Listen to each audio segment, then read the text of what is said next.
Okay, we don't need an open. We are continuing coverage here on ESPN Lincoln, Hail Varsity Weekend Edition. Chris Schmidt, Mark Kraynak, Elijah Herbel. It's official. Matt Rhule, the new head football coach at Nebraska. Statement just sent out by Nebraska and Keith Matt. Of course, it went out on Twitter with the graphic. We have retweeted it as we are here to extend our weekend coverage up until Ohio State and Michigan locally here at 10:30. We're streaming here on KFOR and ESPN Lincoln Facebook and Twitter, as well as the Hail Varsity Twitter feed at HVarsity Radio. This is the statement, a proven program builder in college football. Matt Rhule has been hired as Nebraska's head football coach. And Nebraska Vice Chancellor, Director of Athletics Trev Alberts will introduce Rhule as the 31st head coach in Nebraska history Monday. In Lincoln, the 47-year-old's built an impressive coaching resume over the past 25 years with experience in both the collegiate and professional level. Rhule has served as a head coach for the past 10 years. That includes 7 years in the college ranks. Alberts said Rhule's success as the head coach at Temple and Baylor provides evidence of Rhule's ability to build a program and made him an ideal fit at Nebraska. Quote here from Trev here. It's a privilege to welcome Coach Matt Rhule, his wife Julie, and their family to Nebraska. Coach Rhule has created a winning culture throughout his coaching career, and he will provide great leadership for the young men in our football program. Matt's detail-oriented.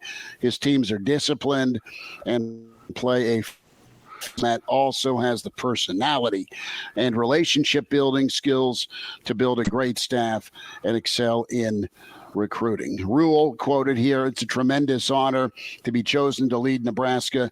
When you think of great tradition-rich programs in college football, Nebraska right at the top of the list. The fan base is second to none, and I consider it a privilege to have the opportunity to coach in Memorial Stadium on Tom Osborne Field. My family and I are so grateful to become a part of the Husker family. We can't wait to get started. Reaction.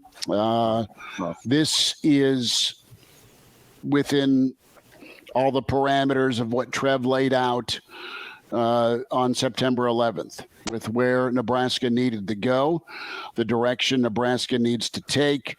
And a key word in that statement to me is evidence. You have some good evidence in difficult situations with Matt Rhule and what he was able to do. Is it a guarantee? Nothing is guaranteed. As we've learned.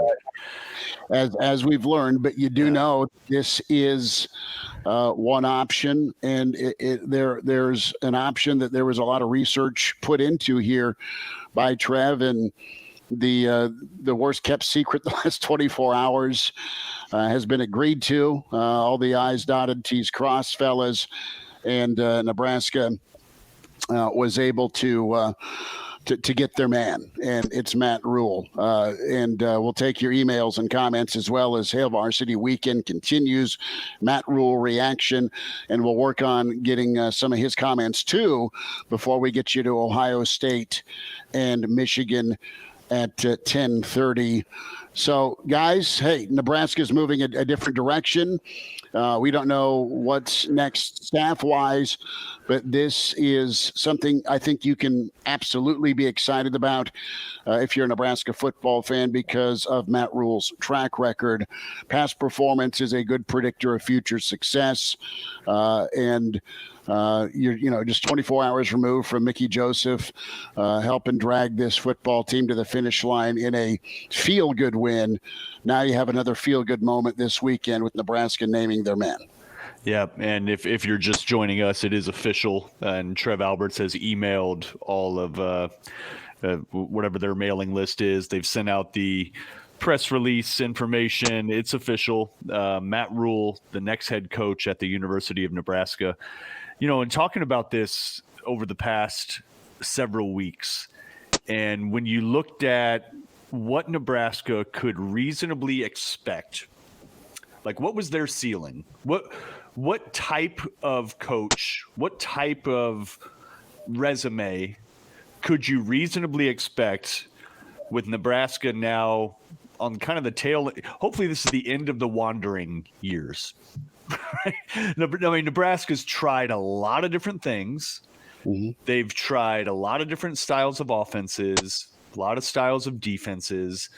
They've tried the nice guy. They've tried the NFL guy. They've tried the defensive guru. They've tried the hot shot with Nebraska connections. What they have not tried, what Nebraska has not tried, is a guy that is a proven winner in the college game, right? Riley, sort of.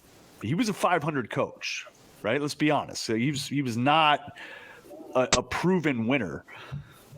Matt Rhule is that. Does that mean that he's going to do it at Nebraska? Is that us hyping him? No. But what you do have is a guy that has demonstrated at 2 different stops that he can take a program that is in the dumps and turn them into a double-digit game winner. He's done that at Temple. He's done that at Baylor. Those places have zero tradition whatsoever. Now he's coming to a place that does. He's also a guy that is not – the Big Ten's not foreign to him. He was a walk-on at Penn State, right? He's connected in the Northeast. He's connected in Texas. Those are traditionally good recruiting grounds for Nebraska. So he brings that to the table as well. It is I would say it is a real deviation from what Nebraska has done since Solich was fired. Callahan came out of absolute nowhere. Bo Pelini was the crowd favorite. Riley came out of absolutely nowhere. Frost was the crowd favorite. Right? Here's a guy that has no connection, but a proven track. He's not obscure. Riley was a little obscure. How many of us had to just look up? Wait, who? What? Riley? What? You know, you're like looking him up. You're like, oh, that guy? Bill Callahan, same deal. You're like, what? What? West Coast offense? What? In Nebraska? This is a guy that values physical football. He's on record multiple times talking about hitting in practice, which is kind of against the grain, right? With where football's going. He's a big believer in that. He's a big believer in playing physical. He was a defensive line coach in his past. His defenses have been pretty nasty. You know, he's had multiple top 10 defenses. So it's I think he represents the top of the heap of what Nebraska could reasonably expect to bring. And I think you have to give Trev Alberts a lot of credit for that, right? It's just I don't think, short of Nick Saban, Urban Meyer, Chris Peterson, Dabo Sweeney, you're not getting those guys. So then what are you you're not. You could offer Nick Saban $20 million. He ain't coming, right? So who is that next tier? Who is that? Who can you reasonably expect to get? I think Matt Rhule represents the top of that heap. I think he's coveted by any program that has an opening. Matt Rhule's at the top of their list, right? Doesn't mean he's going to be great, but I think he is literally as good of a resume and as good of a hire as you could possibly expect to make. Well, from a mold perspective, Matt Rhule fits the mold of what other coaches have worked in the Big Ten, what other hires have worked in the Big Ten. Matt Rhule fits that mold, and you can't say the same about Nebraska's previous hires since joining the Big Ten. Mike Riley and Scott Frost did not fit the mold of these other hires that have worked in the Big Ten. I'm talking guys like Harbaugh, guys like James Franklin, guys like Fleck, all these guys, Bielema. What they emphasize is the lines of scrimmage. First and foremost, that is the most important thing within their program, and that's how they're going to get their start. And that's why it's worked for those guys, because they have built physical, dominant lines of scrimmage. And whenever you have that, it's a great equalizing force to a lot of other things within your program. You know what? If it takes you a couple of years to get the skill position guys where you want them to be, if you don't get the quarterback that you want to lead your program right away, you can lean on that offensive and defensive line to carry your program whenever things, aren't perfect. It's not a perfect world. And then you see with Michigan, you get the right skill position guys around that. You get some high level guys in your secondary, some high level edge rushers, and you bring that all together, and now you have a team that's competing for not only Big Ten championships, but national championships in Michigan. That's the same mold of a guy like Matt Rhule. He's going to focus on the lines of scrimmage. He's going to get those right first, and then he's going to focus on the other areas around that. He's going to focus on what makes you a good football team first, and then he's going to give you some accents, some features on the car after that in order to make your team complete. That's the mold of Matt Rhule. He's a guy that's going to focus on that. He's from Pennsylvania. As you mentioned earlier, Mark, he is a guy who walked on at Penn State. He understands the Big Ten, and just stylistically, his mold fits the Big Ten. Is it going to work at Nebraska? That remains to be seen. We don't know, right? Nebraska that he hasn't faced before. He's faced hurdles in his career, but it's different kinds of hurdles at Nebraska. It remains to be seen what his plan is going to be. I'm curious to see what that press conference looks like, announcing it when Matt Rhule gets up in front of the Nebraska media and talks about what his plan is going to be. But he checks the boxes of what Trev laid out whenever Trev began this coaching search. Matt Rhule checks almost all those boxes and fits it to a T. He's a guy who didn't need to coach football. He's coaching football for Nebraska, coming back because he loves the sport so much he couldn't stay away from it. A couple weeks away after Carolina, I mean, you heard it on Good Morning Footballer this week, was his main thought was, how am I going to get back into football? My son's telling me I need to go be a football coach, and coaching football is what I love to do. It's a guy who loves football. It's a guy who it's his passion. He doesn't have hobbies outside of it. He's going to focus on being physical at practice. He's going to focus on the lines of scrimmage. It just fits to a T what Trev Alberts laid out whenever he started this process of what he wants in his football coach. And that doesn't necessarily mean that Matt Rhule is going to be a home run right away here at Nebraska, but I think it's a good thing that whenever you look at what Trev Alberts laid out early in the process, Matt Rhule fits those things just perfectly. Yep. Reaction to the official announcement: Matt Rhule is your new football coach at Nebraska. 1:30 press conference Monday, and 8-year deal is what Brady Altman's reported. We have Bill Hooks incognito apparently with us here in the stream as well. Reaction. We'll take you up to Ohio State, Michigan. Here's what I believe.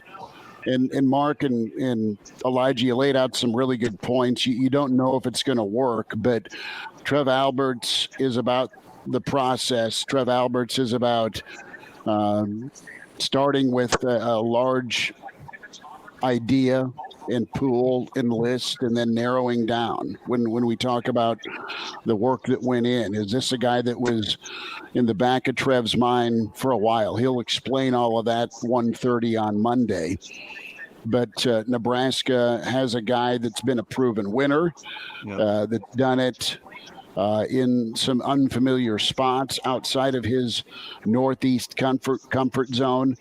And from a recruiting standpoint and development standpoint, he's a guy that's gone to places where, there's been some talent, but it's not like he's been the premier program in those locations, right? Elijah, you pointed out that the number of NFL guys in Temple is pretty impressive. That was under the Rhule watch. He was able to find guys, project their talent level, develop, and then in a G5 conference, get them to the league. And then you move to Baylor. You don't know anything. You don't have a hat or any cattle. And you go from the Northeast to Texas, and you make some nice hires, and you win there, and then you get tapped. I mean, the NFL is great at recycling former coaches and coordinators that are in the league. That's what they do. Guys get 2 or 3 or 4 shots at being a coach once you've been blown out somewhere because of your experience. You air quote get the NFL. Well, they went to college. Carolina went to college. Didn't work out. But he's not the first nor the last guy to go from college to the NFL because of the wow factor. He did a great job. Now he's back in college, and he thrived. He thrived in college, and he's a guy that gets buy-in. He's a guy that builds, and he's a guy that connects. I mean, those are traits and characteristics of his personality. Yeah, I mean, let's look at his record. You know, I mean, what has he actually done? This isn't a projection thing. This is, let's break it down. Let's go from 2013 up through 2019. He's coached a total of 7 years in college, right? Temple 2013 starts off 2-10. Name one Temple player, anybody on earth, right? Like Temple, you know, they're like zero tradition, zero history, zero anything. He's 2-10 his first year, goes 6-6 his second year, and then rattles off 2 consecutive 10-win seasons and wins the East in the American Athletic Conference, 10-4 and 10-3. In conference, he's 7-1 in both 2015 and 2016.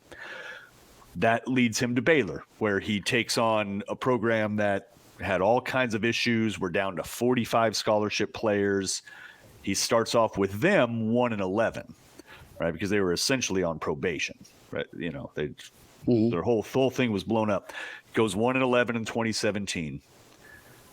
Next year he goes 7-6, and then in 2019 he ends it in the Sugar Bowl with an 11-3 record, and he's 8-1 in the conference.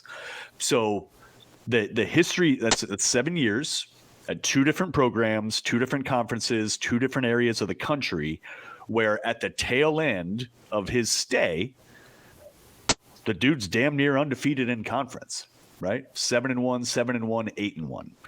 As he has been able to establish his program, those are the results that he has given so far, the results that he's demonstrated so far. Does that mean he's going to do that in Nebraska? No, we don't know. We have no idea. But the fact that you have a guy that played in the Big Ten, that was a walk-on himself, right? And this is one of Nebraska's key advantages, right, is the walk-on program. It provides you depth. This dude gets it right away. You're not going to have to explain it to him. It was a foreign concept to Bill Callahan. It was kind of weird to Mike Riley, right? That whole mentality was foreign to a couple of the guys that Nebraska has brought in. It's not going to be foreign to Matt Rhule. The Big Ten's not going to be foreign to Matt Rhule. Playing and valuing physical football is not foreign to Matt Rhule, right? And Nebraska has tried so many different things, right? You've tried the pass happy West Coast offense. You've tried the flashy offense with Frost. What I haven't seen since Solich is a coach that comes in and hangs his hat on being physical, running the damn ball, right? It's just, Frost paid it lip service, but he didn't develop a program in that mold, right? He just didn't. This is a guy that hangs his hat on that. Makes no bones about it. It's physical, it's trench warfare, it is running the ball. Period. There's no commas there. There are no disclaimers. Like, that's the brand that he brings. I just truly think it's a really good fit. I don't know what that means for next year. I don't think any of us do. I don't expect it'll be a 1-11. Next year's going to look like with roster and staff and hire and recruiting. No idea. But I don't expect it's going to be a 1-11, 2-10 situation. You know, he's not coming into a situation like Baylor where they were down 40 scholarship players. He's not coming into a situation like Temple, which gets 7 fans going to a game, right? Like, he's coming into a program that just beat one of the best defenses in America yesterday.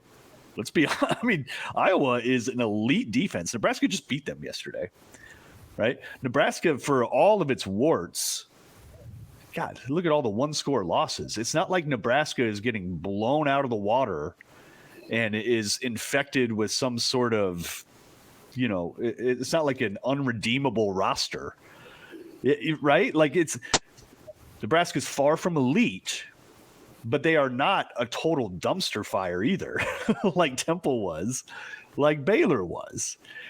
Plus, you have the transfer portal. Plus, you have the new facility opening up. Plus, you have the NIL era, of which Nebraska is supremely positioned. And we've talked about that ever since it became legal a couple years ago. Here's a guy that could take advantage of all that. You know, you can get look at the guys that we talk about offensively. We didn't even know they existed a year ago.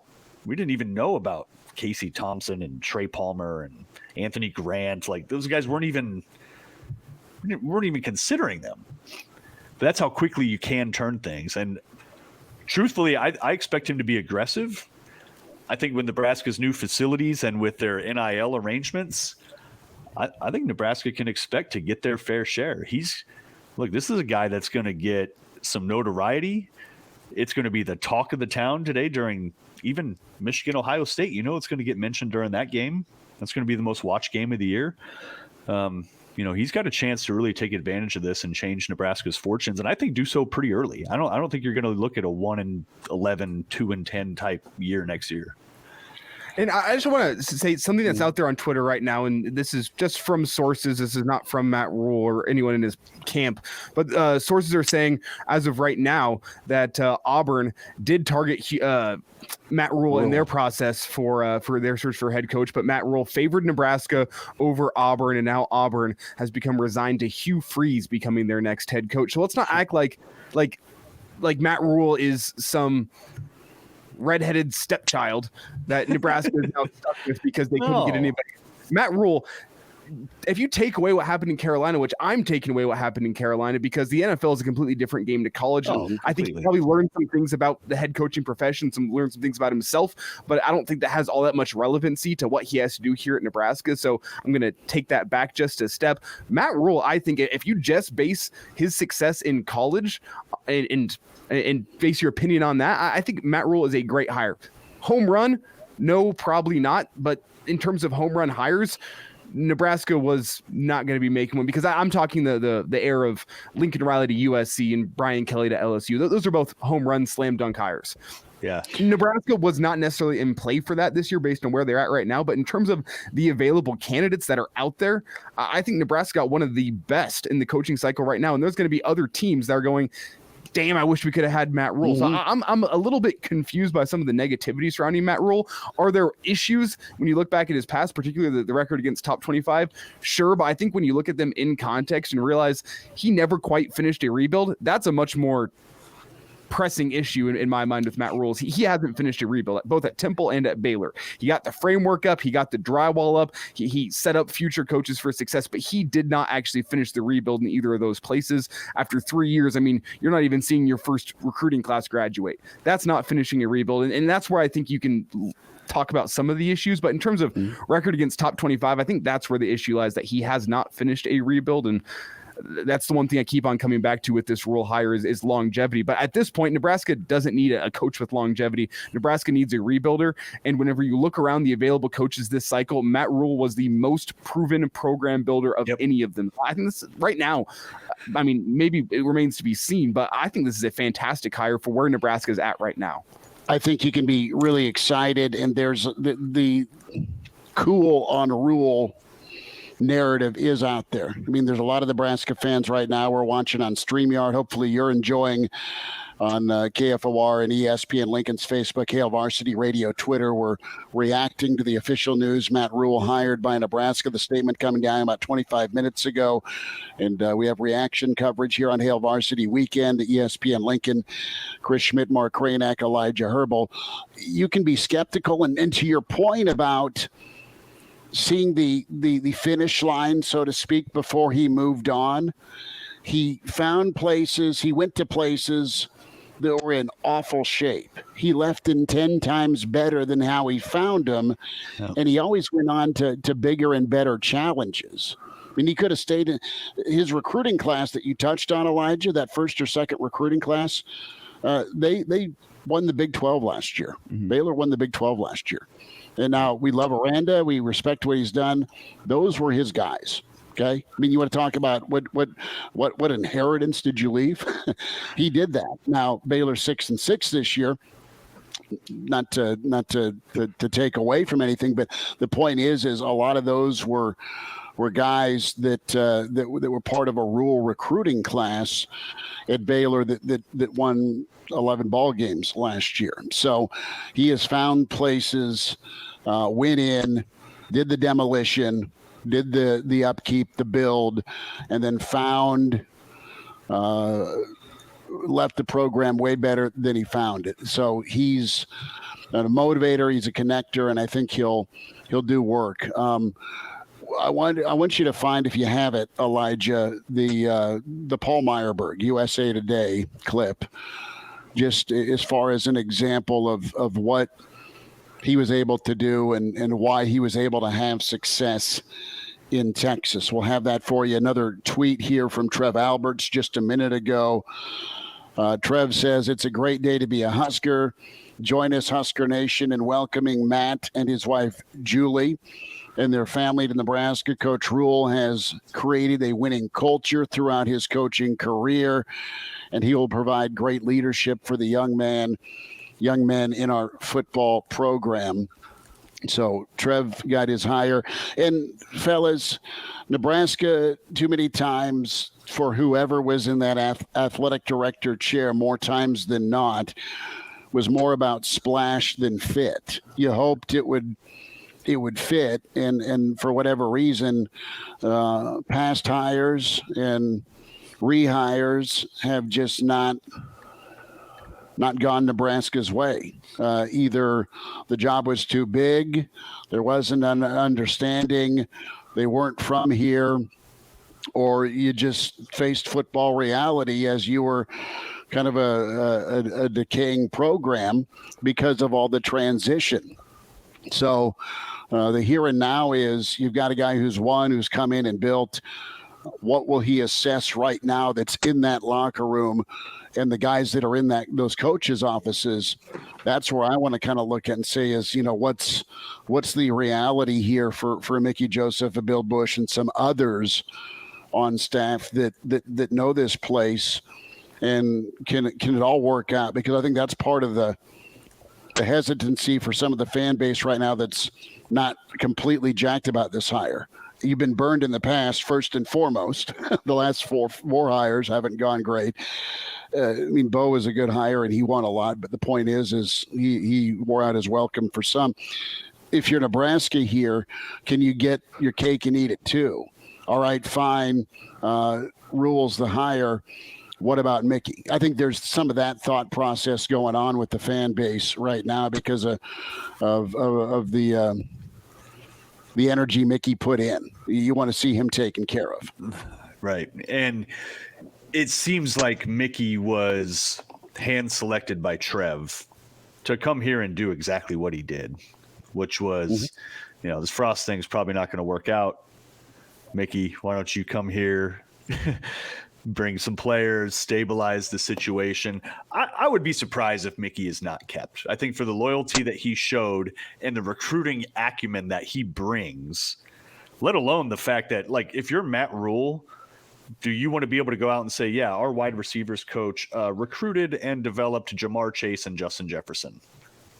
Yeah, you probably want that on your staff, right? And unless they have some sort of personality conflict that they just can't get along, why the hell would you not want Mickey on your staff? You know what I mean? What about oh no, I do not want those Louisiana connections. No, I do not want the fact that he recruited and developed the two best wide receivers in the NFL. I think he's got a pretty good shot. I don't know about Bush. Don't know about Applewhite. Don't know about any of those guys. He's going to bring some folks with him. Obviously, he's going to bring some. It generally seems like if you look at his staffs that people like coaching with him, and they come with him. So he's, of course he's going to bring in some new blood. But if you had to bet right now, though, if you had to put $100,000 on is Mickey coming back or is he going, and you had to pick one, where do you lean? Right, I lean towards he's coming back. I'm reading Malachi Coleman's quote tweet from 20 minutes ago. Let's get to work. So if Malachi Coleman's saying let's get to work with the Matt Rhule announcement, not that Malachi's end all be all with knowledge or the team goes as Malachi goes, but Malachi's so tight with Mickey. To me, it feels like that's a good indicator, right? Am I okay to read into that clue?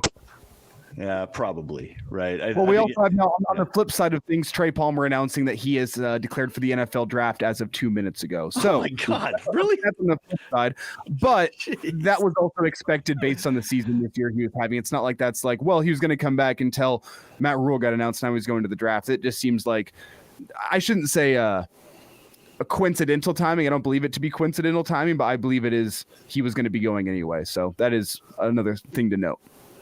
Wow, there's a lot going on this morning, right? Like, okay, so Trey Palmer, Nebraska's all-time leading receiver, who's been here 1 year, has decided to forego. I'm sure he has 2 years left, actually, because of COVID and all that.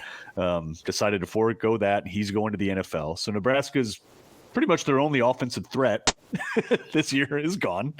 And Matt Rhule is now the head coach at Nebraska, the 31st head coach. I believe it is. So look, this is a big day. This is a big hire. I think Trev got what you could. I just don't think it was in Nebraska's wheelhouse. I don't think it was realistic to expect a better resume than what Nebraska got. I think Nebraska got the peak of what they could reasonably expect to get. And I think Trev deserves a lot of credit for that, of being able to sell. Look, Nebraska's got some shortcomings now. Like, we all know that. Like, geographically, it's, half the country couldn't even point it out on a map, right? It's just, it's just not it's flyover country. It's sort of an afterthought. There's less than 2 million people here. There's no beach. There's no mountains. There's no big city. Like, all those things. The weather's freaking terrible. We know that. You get like 3 nice months a year. So it's got shortcomings. You don't have a big recruiting base, but Trev able to sell what Nebraska does have and having that resonate with Matt Rhule. That's solid. Not a home run hire, to your point earlier, Elijah, but a stand-up double. Give it a sure. That's a stand-up double. That is a solid rope to left center that got to the wall, and there's no play at second. The guy is stand-up double. The only home run hire I see from this cycle would have been Urban Meyer for this football team, and because of other issues not on the field, I don't think Urban Meyer was ever in play because of not only his issues but also Nebraska's issues. There's twofold there of why Urban Meyer I don't think was in play. That's the only guy I see as home run. And that's because Urban Meyer is one of a handful of coaches in college football that everyone will go, if Urban Meyer gives me a call, I'm going to pick up because it's Urban freaking Meyer. That's why it's the only guy I think is a home run and not in play. So a stand-up double is very respectable for Nebraska in this situation. And if Nebraska was in this situation 3 years ago, whenever Matt Rhule had just finished his 11-1 season at Baylor, Matt Rhule wouldn't have considered Nebraska. Let's make one thing clear. It's because of his failure in Carolina and because he's trying to remedy that and make that right that he is now coming back. Matt Rhule right now, game day. Because you know what? We're going to push them. But if they come, anybody can help you get to the NFL. We're going to help guys get second contracts. We're going to help guys when they get to the NFL be pros. And that's really been our specialty. When you look across the National Football League, there's players from Temple and Baylor doing great things. And we want to do the same thing at Nebraska. Matt, all of us on this desk are excited about you coming back to college football, and great to see you at Nebraska and wish you all the best. There's a stigma right now on Nebraska. They just brought one of their own back in Scott Frost, and it didn't work out. There are a few coaches before him where it didn't work out. Truly, they've not been a national title contender for over 20 years. When you look at the potential of that fan base, the history, the tradition, the facilities, what do you have to do in the modern era of NIL and transfer portal to get Nebraska back to where they truly belong as a national title contender? Well, I think when you go back, to the heyday, and I had a chance to talk to Coach Osborne this morning. That's like a bucket list item for me. But when you go back and look at, the 5 national championships, all the things that happened in the great days of Nebraska football. It all goes back to me, to alignment. And when the head football coach and the athletic director and the president and the chancellor, when everybody wakes up every day, with the same mission, then you have a chance to do great things. And I think we want to go there. We want to rally the entire state behind Nebraska football. We know that they love the team. But to me, it's about everybody moving in the same direction. We can't look backwards. We can't look to the side. We've got to put our head down and look straight ahead. And as I went through this process, Kirk, I looked at a lot of the powers in football right now, and a lot of them late. They had some times where they were a little bit dormant, and the right people came in at the right time. This isn't just about me. It's about everybody that joins me. I think Mickey Joseph has done a tremendous job. One of the great things that drew me to it is knowing that Scott had been there for the last several years. Scott Frost is a coach that I truly respect and consider a friend. And so I know that program has a good culture. I know they know how to work. Now it's about just all of us picking up and moving forward, everybody in the state of Nebraska of one accord. And if we do that, great days will be ahead. Matt, congratulations on the new job. Glad to have you back in college football. Look forward to talking to you again soon. Thank you, guys. Wow. So that Matt is Rhule on Matt College Game Day. Rhule. Yeah. Matt Rhule on College Game Day, and he name drops Frost. He name drops Mickey Joseph. He brings up a good point. Look, Frost obviously had shortcomings. Duh. We all know that. But he did actually instill a culture and a roster that doesn't quit. And we've seen what that looks like. We saw what that looked like in 2007. We saw what that looked like in 2017. You know it when you see it. You know when you see a team that is just not digging deep and just doesn't really care. And for all of Frost's faults, it was proof yesterday. He's got a roster full of – Matt Rhule just mentioned it. The team works hard. It's not like they lack work ethic. I don't think anybody questions that. It's not like they lack want to and things like that. Those things are in place right now. This isn't some team that needs to wake up and learn how to work. They do that. What they need to learn how to do is win football games. That's what they haven't figured out. They haven't figured out how to actually win. But the work ethic is there. The talent isn't awful. It's not great, but it's not awful. There's some pieces there. Nebraska has some pieces. They have some advantages. Matt Rhule is walking into a pretty good situation overall. He can turn that thing around. The dude was just on College Game Day, on probably the most watched College Game Day of the year. From Columbus, we are going to get some Big 12 perspective in 2 seconds, Elijah.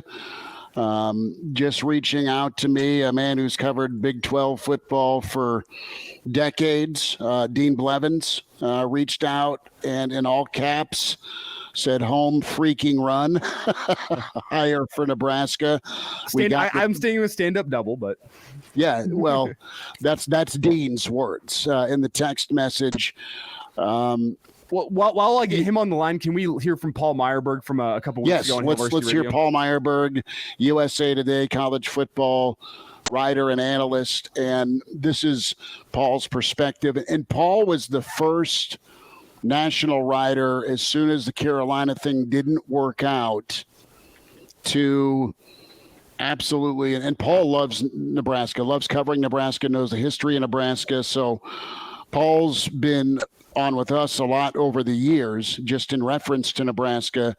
And he was very loud and proud about Matt Rhule, Nebraska. You two need to come together. We'll get on the phone here, Elijah, with Dean Blevins. But this is Paul Meyerberg, USA Today, on Matt Rhule, new head coach at Nebraska. We caught the tail end of his Zoom session with College Game Day.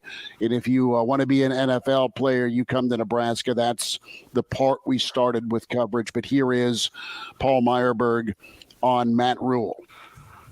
Yeah, the off-the-field stuff at Baylor has no analog. So that, more than anything, was what he had to clean up at Baylor. And what he did there in terms of getting that program back on the straight and narrow, and also representing that program in a state where everybody's trying to toss dirt on you if you're an FBS rival was extraordinary.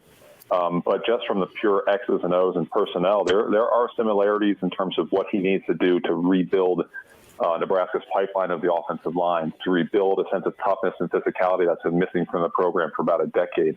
Those are things that I believe he's really equipped to improve right away. And more so than that, I just feel like his ability to connect with people, to connect with players, may not have suited him well on the NFL level, where it's a very different environment, a different day-to-day work grind, a different sort of conversation that you have daily with players compared to college players. But I do think that what he does really well is build that rapport and build that sort of continuity of intent, continuity of purpose.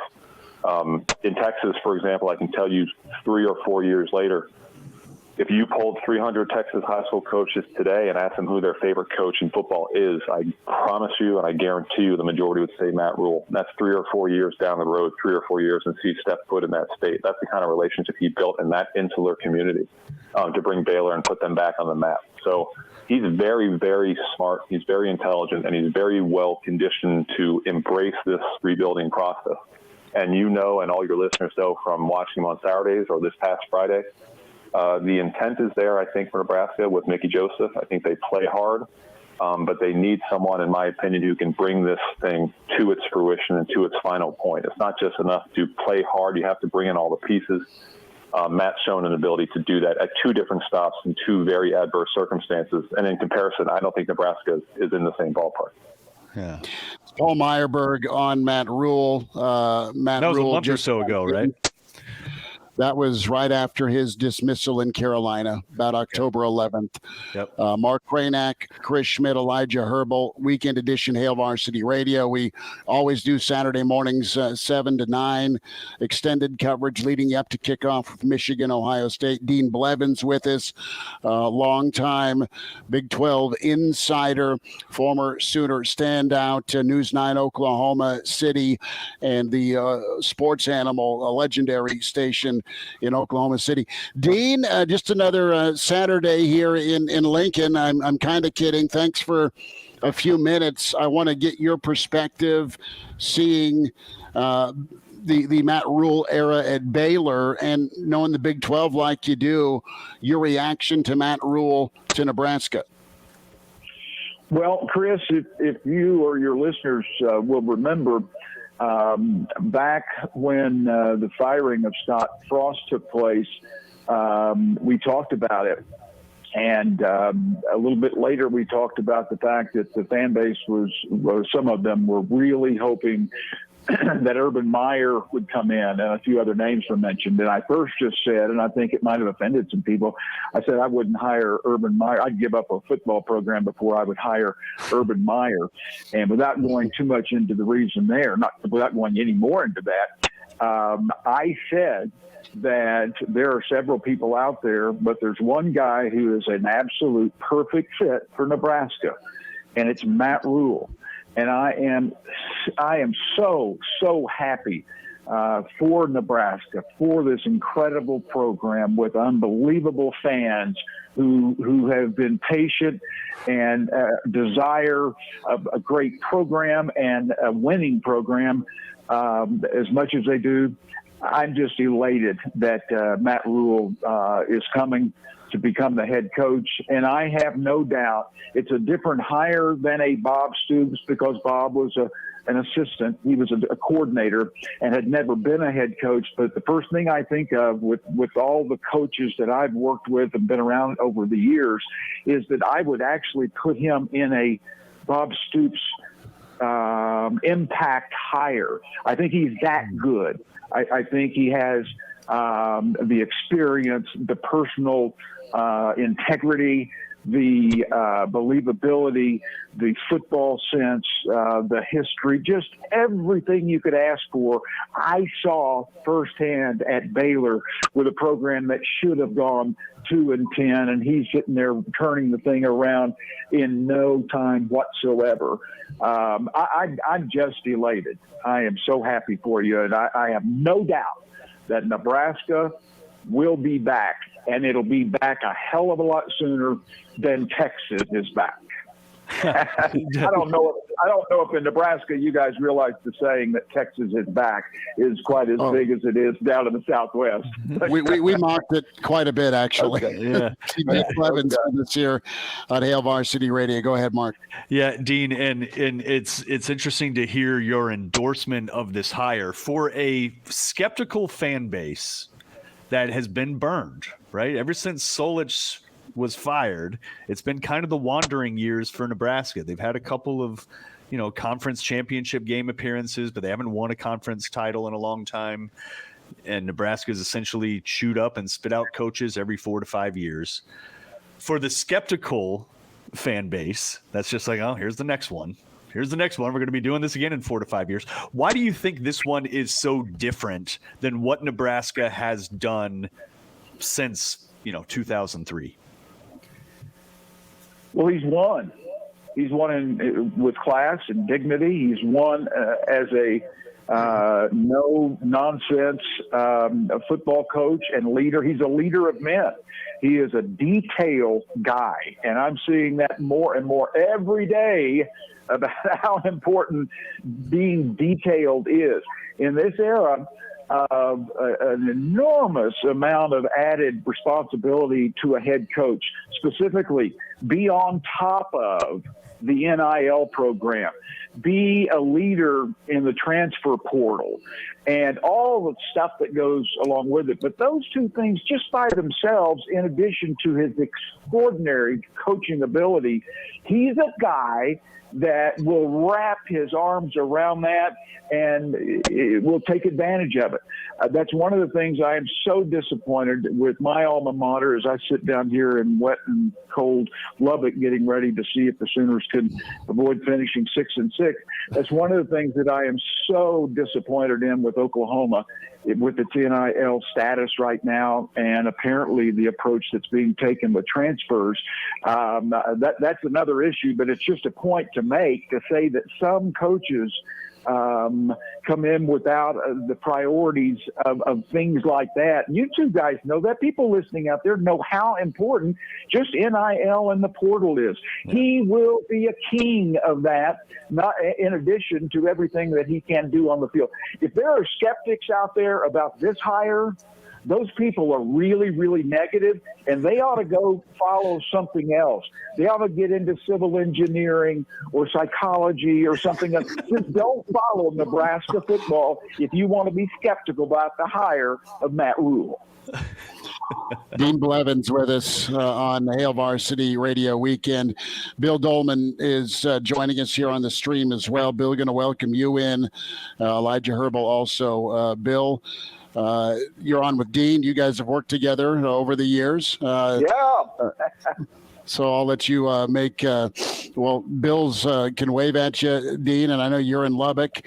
Bill, let's get your take on this too. Kind of piggybacking off of what Dean was talking about here, as far as the details that Rhule's so accustomed to, but he hit all the right notes on game day. As far as the Frost fan base, hey, he had a positive thing to say about Scott. He had a positive thing to say about Mickey. He's already talked to T.O. So the media part Rhule's ace this morning. But there's some excitement, but also some trepidation here, Bill and Dean, by the Nebraska fan base. I love your point, Dean, about Nebraska and your understanding of what he was able to do firsthand. You watched it in the Big 12. Bill, a thought from you on this day today with the Rhule hire? Well, my first thought is that Nebraska had better bring Dean Blevins to the press conference to let him make that sales pitch to everybody in Nebraska. I've said it. People love to hate. People in Nebraska and Oklahoma love to hate each other and hate to love each other. But I think Dean is as good a spokesman for Matt Rhule and his new tenure at Nebraska than anybody else can be, perhaps even more than Trev Alberts. It's a good hire. It goes back to everything that I said when he fired Scott, that it's going to be somebody who is in line with Trev Alberts' character, somebody that he can sit across the desk and talk football with, talk faith with, talk family with. So I think in that regard, there's a very good relationship between the head coach and the athletic director, which is the most important thing and was the guiding principle for Nebraska for 40 years with Bob Devaney and Tom Osborne. I'm just kind of surprised at just how it's all gone down. I thought Nebraska would put on a show, but they did maximize the exposure by getting Matt Rhule on game day this morning, and everybody will be talking about this throughout the course of the day with Michigan, Ohio State, and the Big Ten and being front and center. I'm sure they'll talk about it in the Iron Bowl with Hugh Freeze and Lane Kiffin and Auburn and all that. So Nebraska wins the news cycle today. I thought it was pretty important and smart of Matt Rhule to say he talked to Tom Osborne already. I'm not sure Bill Callahan ever talked to Tom Osborne, so that was a positive. And I think everybody in Nebraska still has that long embrace of Mickey Joseph that they're feeling right now, and are just really hoping that he's still part of the future going forward because of what he has done over the last 2.5, 3 months. But it's a good day for Nebraska that this thing is over, that they have a proven coach at the college ranks, and now everybody can move forward after the feel-good win over Iowa and look forward to a positive offseason.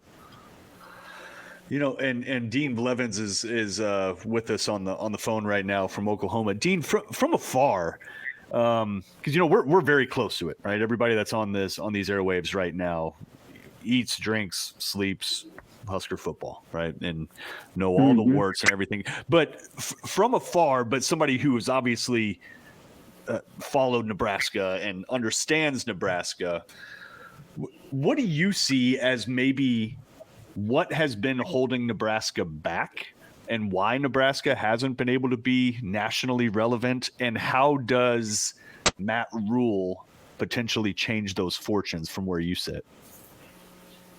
Well, it starts with players, the talent base. He not only will recruit much better, but the player development, he is extraordinary, has an extraordinary track record at that. I mean, anyone who, and I may be wrong on these numbers, but I'm trying to remember when he came in at Baylor, he took over not only a downtrodden program with player issues galore, including talent, but also just a horrible situation that we all remember. I believe I know his first year he won one game. And the next year he jumped, I believe, to 6 more wins. I think he won 7 games that second year, and I know he won 11 the following year. Now, if that isn't just proof of what a guy can do, and he did it the right way. I don't know if it's a non-sexy hire for. I really felt like Nebraska fans were more into hiring a fantastic coach and all the things that go with it than a sexy hire. I'm just trying to think of why there wouldn't be enthusiasm. But that's for you guys to talk about. I do know that when he was at Temple, the numbers were unbelievable. He won 10 or 11. I think he won 10 games his last 2 seasons. And when he took over, it was an awful program. I think he won 2 that first year. Look at the track record. NFL, I don't look at that as a failure. It doesn't matter anyway. Look what Nick Saban did. And what he brings from the NFL is contacts. He's able to talk to mamas and daddies and kids about getting his kids to the NFL. He's been there, et cetera. I don't know. I'm just, with all due respect to everyone who's not 100% bought in, I think he will be in short order. I don't think this is going to take forever. Stoops came in here and had some pretty decent players left over. And his first year, they ended up winning 7 games. And then the next year won the national championship and were the top program in the country basically for the next 5 to 8 years. And I think Nebraska has a chance to, maybe not that dramatically, but to be competitive immediately and to start winning on a regular basis and big-time basis in the near future.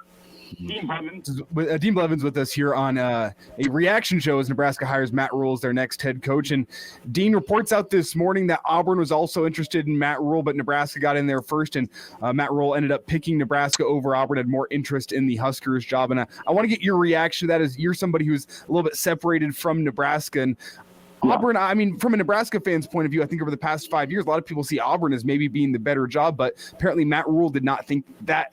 What is your reaction to Matt Rhule allegedly picking Nebraska over Auburn? Well, I don't know that Auburn was going to go that direction, and I've stayed pretty close to that process down there. I think that they were dead serious about Lane Kiffin, and that wasn't going to. That ended up not working out. Hugh Freeze was a guy that people don't talk about is the trouble that he had once he got in trouble down at Ole Miss and how bad that was. And he was never going to coach again, and what a dog he was. You listen to him now, that's not ever brought up. That guy's a great coach, but more than anything, the answer to your question is he's an Auburn kind of guy. He's an SEC kind of guy. He's beat Alabama twice. He's a near perfect fit for what Alabama's looking for, and how they judged him versus Matt Rhule, I don't know, but I don't think it's important or it's a negative to Matt Rhule and Nebraska to think that he was not their choice or it just didn't work out. To me, just looking at Matt Rhule and knowing Matt Rhule and how he operates, he immediately blends over to a Nebraska guy. He's got the look, he's got the sound, he's got the not personality, but the oomph. He's got Nebraska written all over him, in my opinion. Yeah, Dean Blevins with us. Go ahead, Kraynak. Yeah, and Dean, I think one thing, when you watch Baylor from afar in Lincoln, or when you did at that time, you don't immediately think, wow, they're physical, right? It just doesn't come to mind. But Matt Rhule has made no bones about it that he is a trench warfare guy, and Baylor.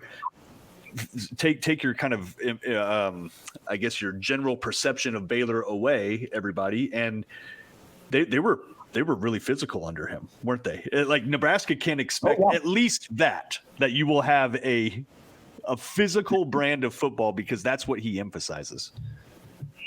I think the Nebraska will have at least that and about 9,000 other things. But no, you are spot on. Baylor is known as, and of course, Aranda now in charge. That although Texas got after him yesterday with better talent, but the point is, Baylor's known as a real physical team. Matt Rhule hired a great staff, and he knows defense, and they immediately turned 3-stars into 4.5-star, 3-star recruits into 4.5-star players. And he will be, Nebraska will be a physical defense and recruit better than he did down at Baylor. Dean Blevins, News 9, Oklahoma City, longtime Big 12 insider, former Sooner, sports animal in Oklahoma City.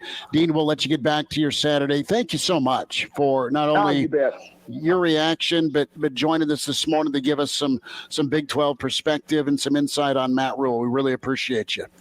You're welcome, and I hope I didn't mislead you bragging on Casey Thompson so much there before he rolled in. I'm happy for him and happy that you guys finished yesterday. So he was something else. For you guys, have a good day, and Bill, good to hear from you again, pal. Take care, guys. See you, Dean. All right, Dean Blevins. Dean, take care and enjoy Lubbock and the Sooners. And no, Dean was right on point with Casey Thompson when healthy, was big time. Bill Dolman, Mark Kraynak, Elijah Herbel, Chris Schmidt. Reaction to the news. 9:03 was the statement from Trev Alberts, Matt Rhule on game day before that. Bill, want to get your take as you're rocking the Fairbury T-shirt, or I should say sweatshirt. You are repping. I want to get your read here moving forward with just what's next. I know 1:30 Monday looms with contract and Trev and Rhule, and Nebraska owns the news cycle this morning. But I'm interested here, and we brought this up earlier. If you were to wager, do you think Mickey Joseph is going to be a continued part of this Nebraska football future with Matt Rhule? I hope so. I think all of Nebraska hopes so. And it's been one of the I think the most tenuous things I think that was put in front of whoever the coach was going to be if it wasn't going to be Mickey. And the first question is going to be, why did you choose Nebraska? And the second question is going to be, what are you going to do with Mickey Joseph? And now we're at that point. Matt Rhule has, said all the right things so far in the one interview that I've seen. I'm sure there will be much more in the next 24 hours. And then, of course, the big press conference or introduction on Monday. But the second question is probably going to be, what plans are there for Mickey Joseph? And I think that's a delicate, if Mickey's not going to be a part of Matt Rhule's staff at Nebraska, that's going to be a delicate moment in that press conference. And I'm sure, Rhule is prepared to answer that if he's not going to be. And it'll be, worded correctly and, wishing Mickey all of the best in his future endeavors, right? Yeah. But I think right now all of Nebraska, like I said earlier, has an embrace, for Mickey for all that he's done over the last 3 months, even more than that, going back to when he, came on board in December of last year. So people have fallen in love with Mickey Joseph for the second time, the first time back in 1987. And, once again, when he decided to come back to his alma mater and the way he's conducted business. So I think that's going to be a pivotal moment in the next 24 to 48 hours, what we find out, and then how it's handled on Monday. That's the first major order of business for Matt Rhule. Not the recruiting class or not trying to, keep guys in the locker room. Like Trey Palmer's already announced he's going to the NFL, which I think is no shock to anybody. But, what's the future for Mickey in Nebraska? That's the main thing right now. Yeah, and I hope it's one of those situations too, Bill, where you look at Nebraska's recent history with a lot of their coaching hires. I think one common theme is it feels like a lot of the coaches have made it harder than it needs to be, just in general, right? Like Bo Pelini did not have to cuss out the fans and cuss out the refs and screen and invite all the scrutiny that he invited, right? Bill Callahan didn't need to completely scrap decades of tradition and install it, right? Mike Riley, you could just go on and on. Scott Frost did not have to bring his entire staff and try to say that a 100-plus-year-old conference is going to have to adapt to him, right? So it's just it feels like Rhule has an opportunity here with Joseph to be like, yeah, I'm going to go ahead and keep the guy who recruited and developed Justin Jefferson and Jamar Chase because that's a good idea. Yeah. Right. Do you have some receiver coach in your back pocket that can say that? No. Don't make it harder on yourself. I just hope for Matt Rhule's sake, he doesn't invite scrutiny from day one by trying to run Joseph out. And along those lines, with all the talk about Matt Campbell early on, Lance Leipold, Dorn, and all those guys, in all likelihood, it's going to be that Scott Frost thing where, all right, guys, we're all going to Nebraska. He's bringing his entire staff, except for maybe a couple.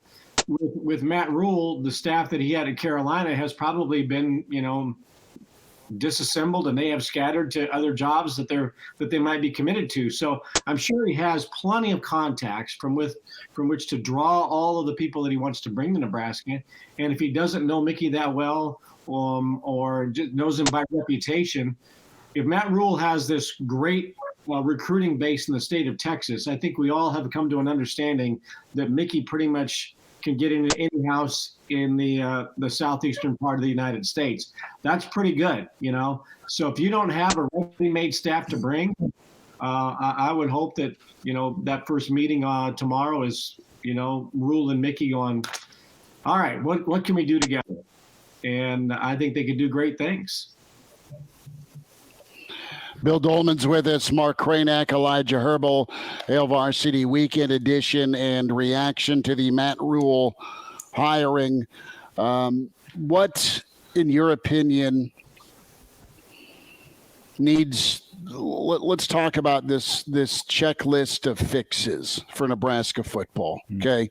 What's ailed Nebraska football and what is an issue? Well, in-state evaluation and development, is something that has been hit or miss.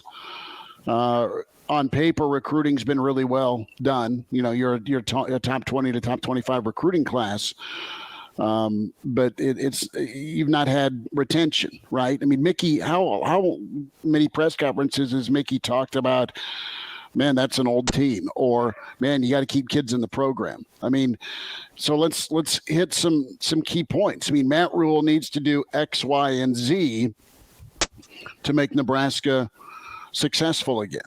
Kraynak, I'll start with you, and then we'll go around the horn. Yeah, you kind of alluded To me, to it. Evaluation. They've got to evaluate talent and then be able to develop. Those are my big things moving forward. Look, and I mean, it really does come down to details, and I think Frost took his eye off a lot of things, right? And Chris, you saw it. Like, you could look at even just little things about how they did calisthenics and pregame warm-ups. It was a disaster. Like, there was no order, there was no discipline. I think he took his eye off a lot of things. So first and foremost, I think it's that. I think it's not only him being detail oriented, but having a staff that is also detail oriented. And I think that's how you will be able to retain your players. Frost brought players in, but they didn't stay. They all left all the time. Like, Nebraska had one of the worst attrition rates in America because they weren't detail oriented. They lost sight of being connected to players and making sure that whatever you told them on the recruiting trail also came true when it came time to practice and play games, right? There were mixed messages happening all the time. So that's what he needs to do, right? He needs to not be about BS. If he's going to talk about physicality, they need to actually do it and be physical, and and recruit to that, establish an actual identity. It was all over the place. I mean, you can just look at Adrian Martinez's like body type over the 4 years that he was here. He's put on weight, lose weight, put on weight. They don't know what the hell they wanted to be. Right? So, like, establish what you want to be, recruit to that, and don't deviate from it. I think that's absolutely what needs to be done. And I think that's something that Nebraska has sorely lacked for 2+ decades now, is a really clear identity, recruiting to it, making no bones about it, and making everything in your program skew towards that identity. And I think it seems like Matt Rhule is the type of guy that's going to establish that. He's going to establish an identity, recruit to it, and that gives you a fighting chance. And to follow up on that, Mark, I think there's also an importance to, as you're building your culture and as you're building your team, not try to microwave success and microwave results. Don't try to go put a Band-Aid on a problem in the transfer portal and give yourself further problems 2-3 years down the road. Because, I mean, that's not well, I shouldn't say it's not a quick fix, but it's not as quick a fix as other places in the country. There's going to be some years here over the next couple of years where Nebraska is still building. You're not going to be able to do a 1 or 2 year complete rebuild. Now, you do need to see results that are improving over the next couple of years, but you can't try to go in and microwave these results and turn Nebraska into a Big Ten contender in one off season. You're going to have to do work on your lines of scrimmage, as you say, through evaluation and recruiting, particularly along the offensive line. You're not going to be able to microwave that. There's going to be issues there next season. I am sure of it. But the question is, does Nebraska's offensive line get better as the year goes on? Is Nebraska able to develop that and get it better as Matt Rhule continues his rebuild here? So I would encourage, I shouldn't say patience, because patience was kind of the bane of Scott Frost, as Nebraska remained patient for 5 years waiting for the results to come, and they never did. So we're not talking that level of patience, but as this thing builds, be patient through the development process and understand that Matt Rhule is a guy who develops talent and builds programs, and he has a plan for this. He has a plan in place, and it's going to take some time because of where Nebraska is at right now, but it will be getting better. We will be moving in that right direction. Yeah. I want to see a Nebraska football team that when it's 3rd down and 3, picking up the first down is the norm and not an anomaly, that we don't set up the 4th down and 1 punt.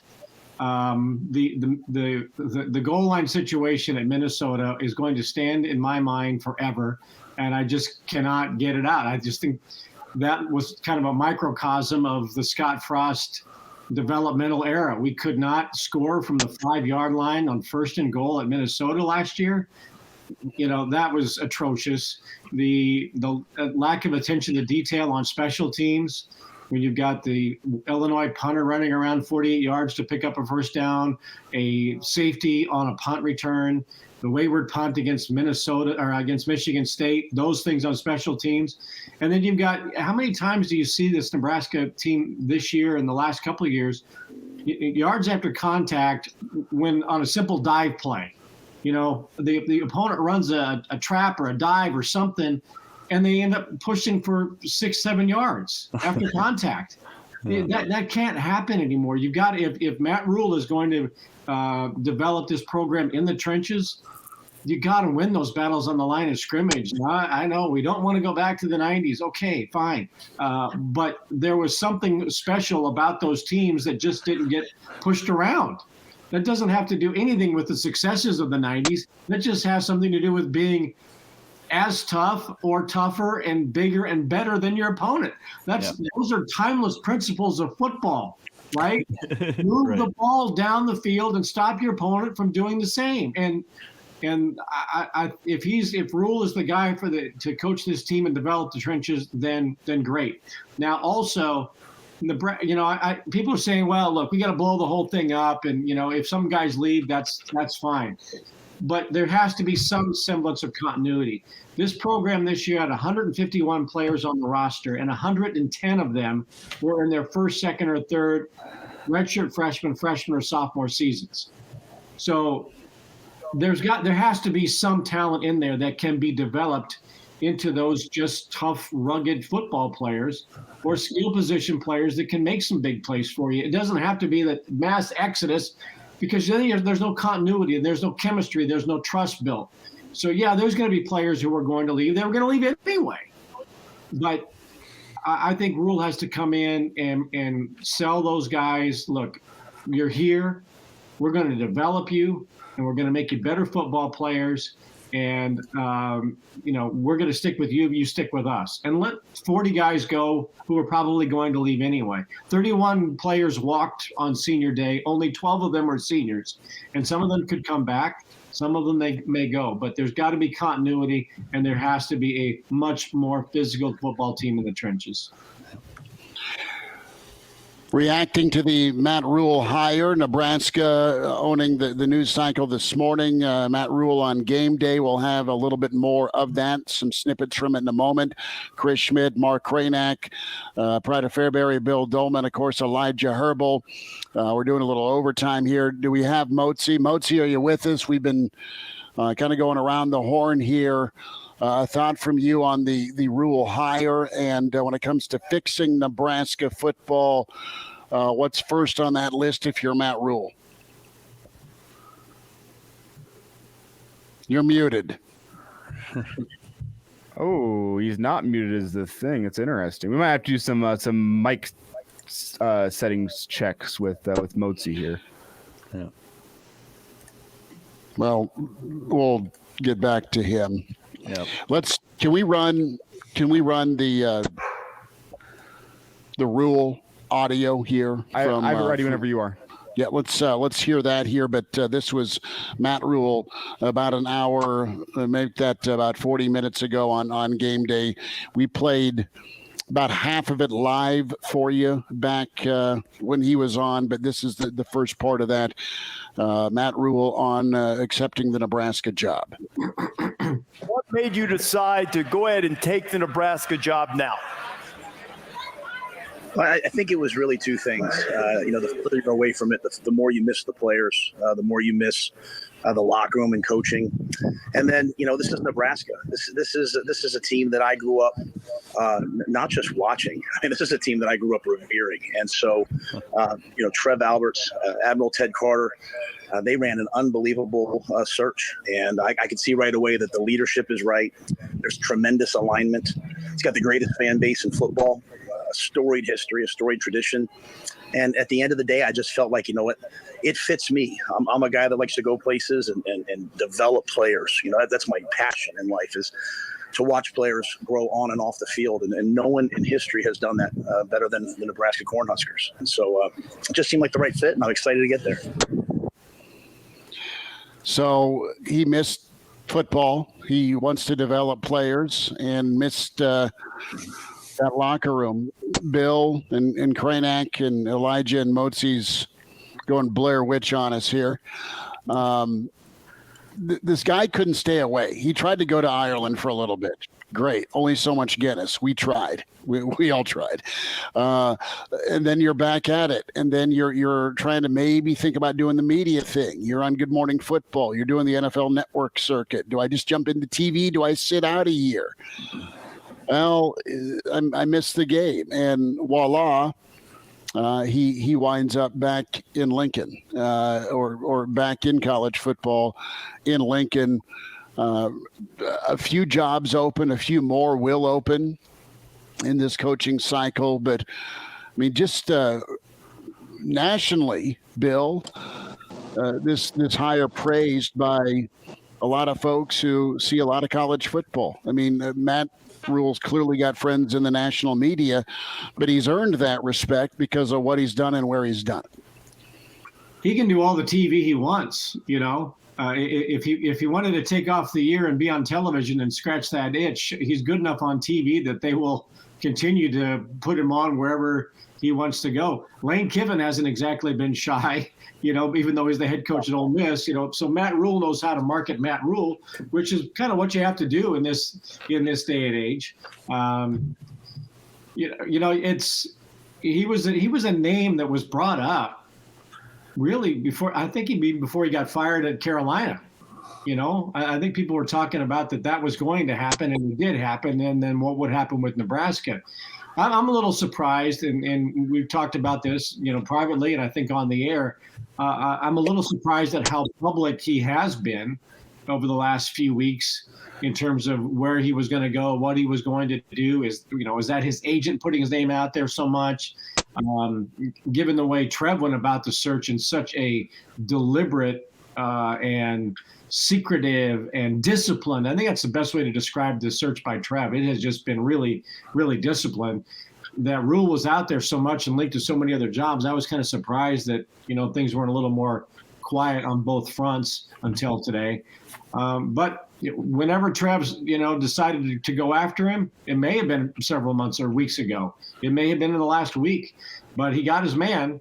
And I think for the most part, Nebraska people should be pretty happy with how it turned out. There were probably 3 or 4 coaches that may have been in the home run classification, and I suppose Rhule is right there with that, just based on what he did at Temple and Baylor. You know, Nick Saban didn't do very well in the NFL either, and he denied that he was going to go to Alabama, and for about a month, he ends up at Alabama, and I think history is going to show that he did pretty well in returning to college. Yeah. Bill, I want to get Bill's take really fast on, and maybe we can go around the horn on this. Yeah. It seems the common. You want to jump in? I got to get out. I got to get out. So I wanted to say sayonara from you, and peace, and go Big Red, and keep Mickey Joseph. I'll just leave on that note. All right. That's a good one. Fellas. Kraynak, appreciate you doing some extra duty today.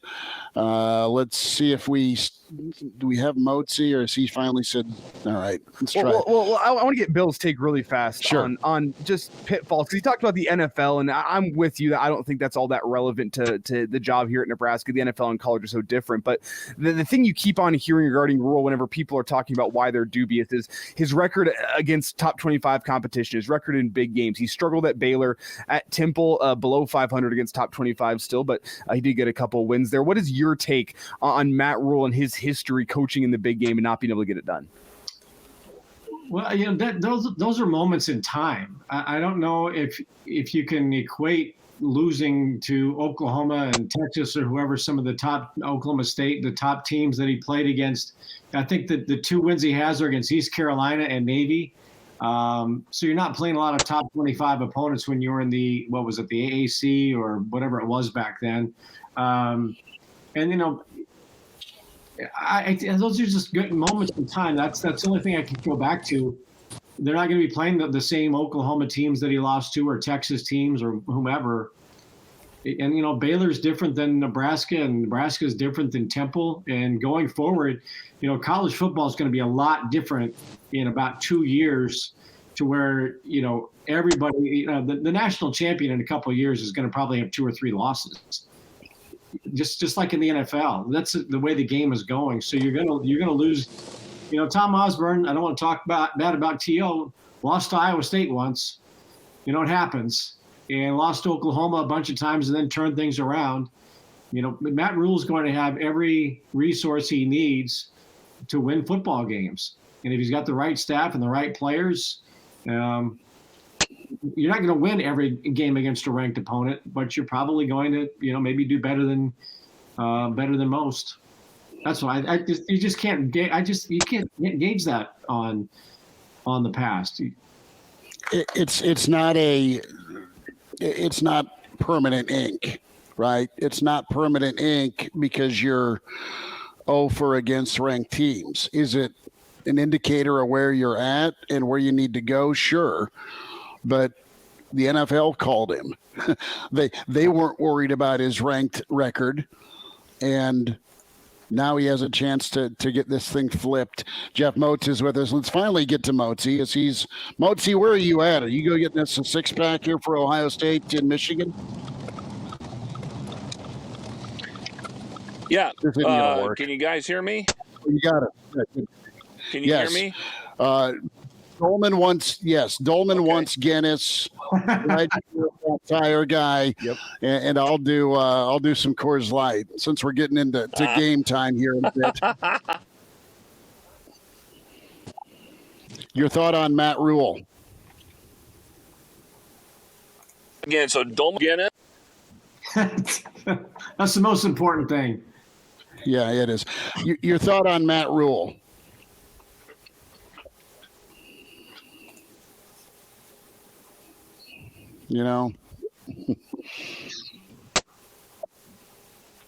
This just doesn't want to work for him today.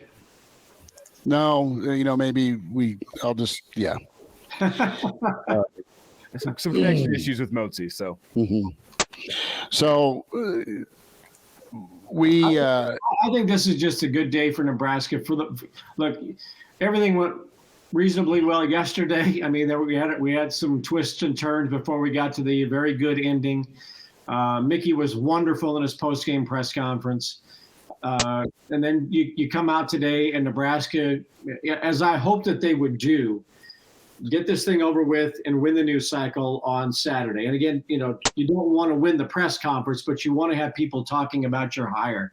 And nobody's going to second guess this for the most part. I mean, I shouldn't say nobody.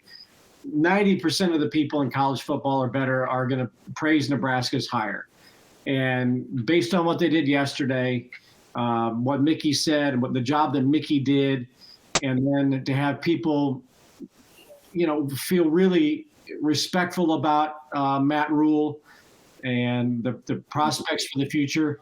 This is a good weekend for Nebraska and a good launching point into the offseason. So it would have been disastrous to lose, especially if you lead by 24. You lose yesterday. People are down on Mickey. And then who knows, maybe Rhule's like, I don't want the job today. I mean, it could have been a whole hell of a lot worse. I think this is a day for everybody to just kind of decompress, take it in, watch some football this afternoon, and think about positive things for the future of Nebraska football. That's Bill Dolman, Chris Schmidt, Elijah Herbel. I want to give a quick shout out to the Lincoln Southwest girls coaches. They are on their way to do a scouting trip, and they are listening to us react to Matt Rhule. So we're big Silverhawk fans. We're going to try this one more time, right? Because much like the Nebraska coaching hires, we're trying it one more time, right? There's Jeff not much Moats. precedent that shows it will work, but we're going to try it anyway. Yeah, sports director Jeff Moats with his Moatsy. We've tried to go to you a few times, and we're just going to get a take from you here on Rhule? Are you excited? Are you skeptical? And of course, it's the words of Trev Alberts. There's not much precedence to show that was going to work, but we're going to try it anyway. You should have done one of those. What was that? A YouTube video where they just had the signs and they just kept dropping them. With Mosey. Yes. Is that YouTube? Can I ask a little bit of a morbid question? Is this the breaking point hire for Nebraska? I mean, we said this about Frost? It's got to work with Scott. It didn't. You're now on. You're in Tennessee land. You in Tennessee and Miami and Nebraska have all been doing this 5-year return. Are we at that point right now, Bill? Because Nebraska right now has been 6 years without a bowl game. Nebraska's not beating their neighbors that they technically out-recruit. They're not living up to their blue blood status. And Trev's trying to change that, and his ideas on how to change it are in line with Matt Rhule, with being a good line of scrimmage football team. But, this is yet another hire. This is This is a precarious, as good of a day and weekend as it is. This is precarious for Nebraska. I don't think Nebraska can afford to do what Rhule did in the early days at Baylor, the early days at Temple, where you win 1 and 2, and then you win 6 and 7. This has to have a trajectory upward quickly, right? And he's got to get the recruits in that have committed it if they're going to fit the mold, fit the plan. But this is not. I don't think that we have the temperament to go, okay, you got 1 year and a mulligan. I don't think it's got to go from 4-8 to 6-6 next year. It's got to. I don't want to say it's got to be a bowl game next year, but it's got to be a bowl game next year.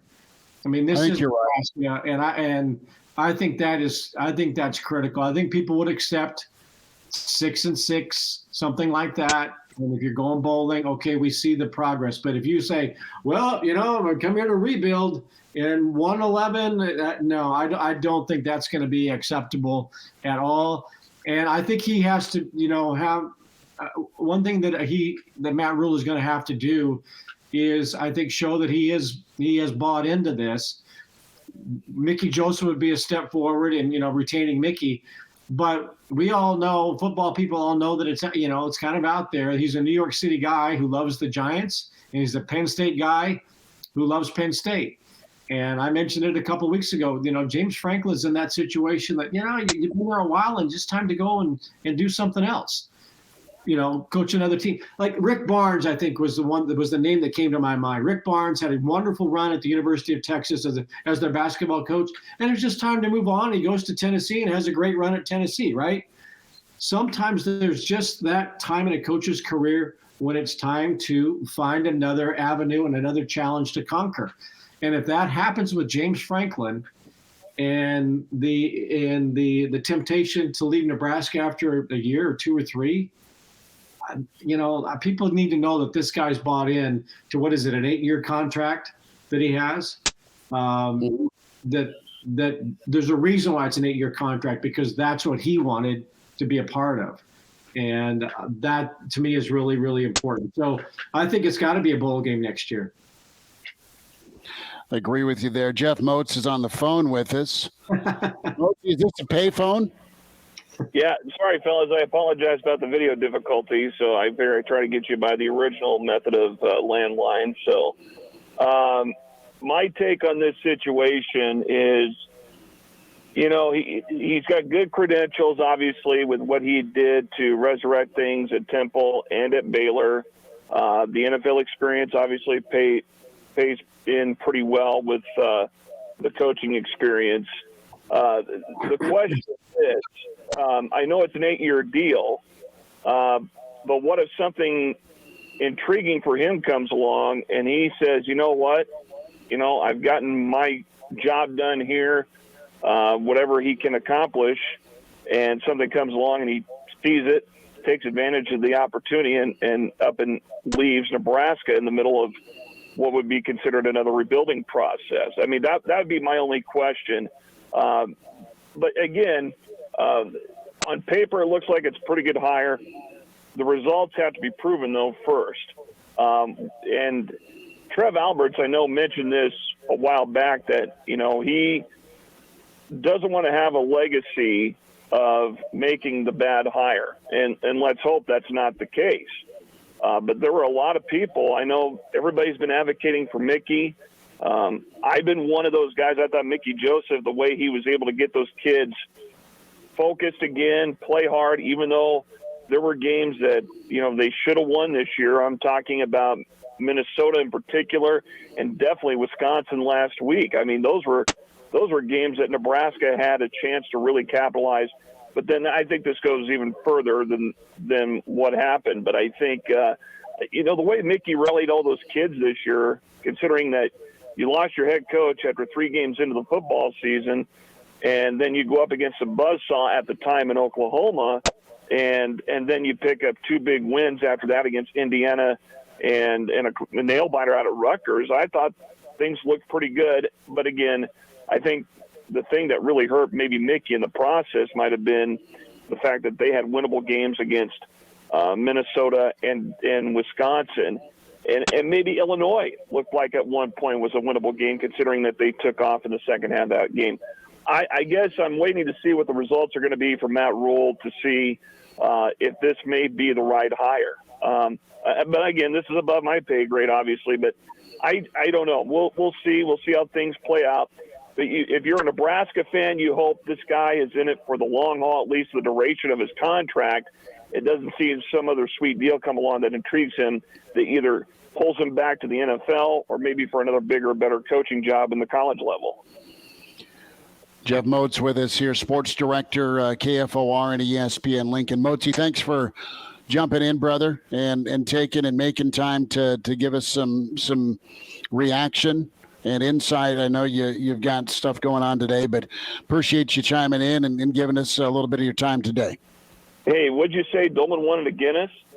He wants many Guinness. So, yes.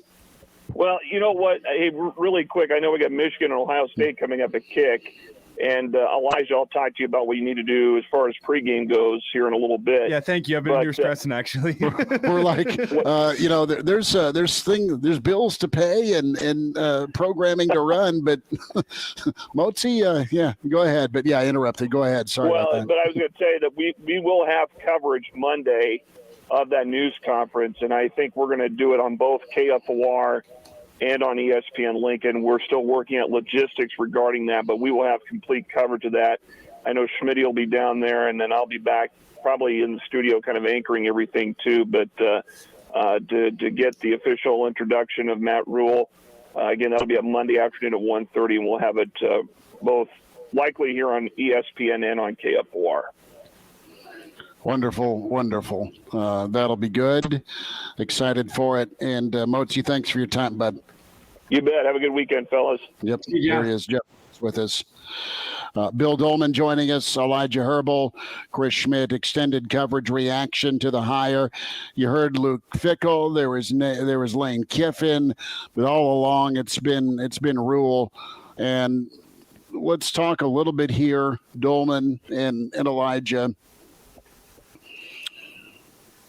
The energy that Rhule brings is evident. He's made a great first impression to Nebraska fans with his game day appearance. He hit all the right notes there, so there's polish.